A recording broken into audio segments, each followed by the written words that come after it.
Kasi sa tingin niya, anak ka niya. So, isipin mo, anak ka talaga ni God. Kung si Jesus Christ, makita mo under, anong isipin mo? Tama. Under? Jesus? Under? Pinapauwi. Si Jesus, pinauwi ng asawa niya. Ano isipin mo, di ba? Tama na Hindi mo na idol si Jesus na. Isipin mo, tol.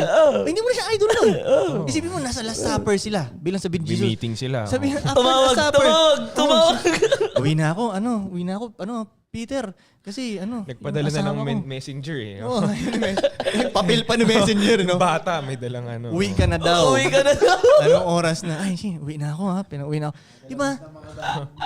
Oo, tol. Anak ka nga ni God eh. Hindi ka pwedeng maging under. Anak ka nga ni God eh.